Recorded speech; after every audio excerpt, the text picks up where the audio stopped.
Overthinking often feels responsible.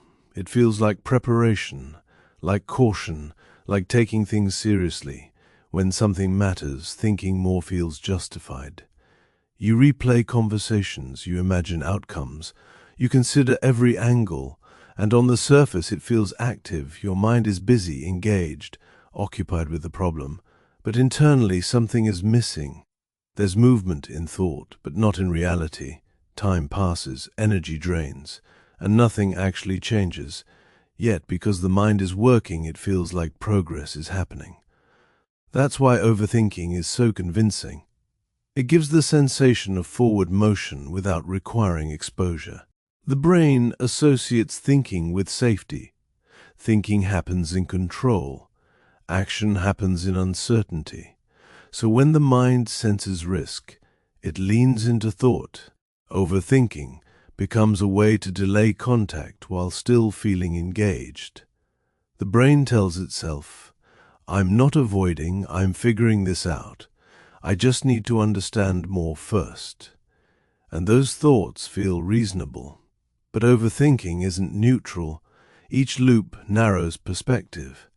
Each pass through the same ideas increases emotional weight. Instead of creating clarity, thinking amplifies tension. Possibilities multiply. Consequences feel larger. The decision feels heavier. This is why overthinking often leads to paralysis. The mind becomes saturated with scenarios without any feedback from reality.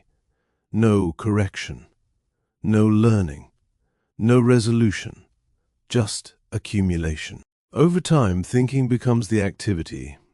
Action feels unnecessary or premature.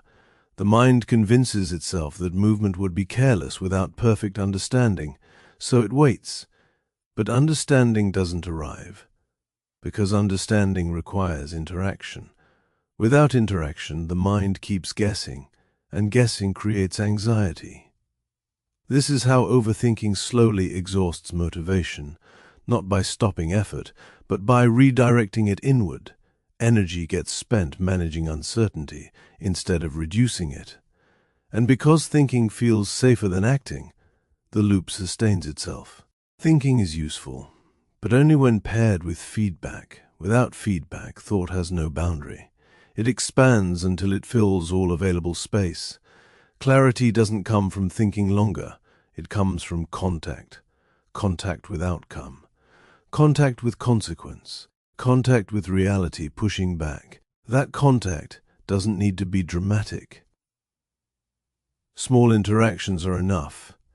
The brain learns faster from experience than from speculation. And once learning begins, the need to overthink softens naturally. Not because thinking was wrong, but because it was incomplete. Overthinking isn't a flaw. It's a strategy, a way to stay engaged without being exposed.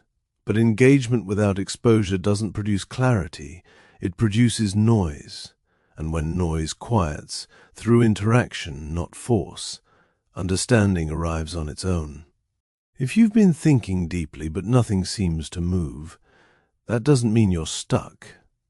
It means your system has been prioritizing safety over feedback. Thinking feels productive because it keeps risk at a distance, but clarity doesn't arrive through distance. It arrives through contact.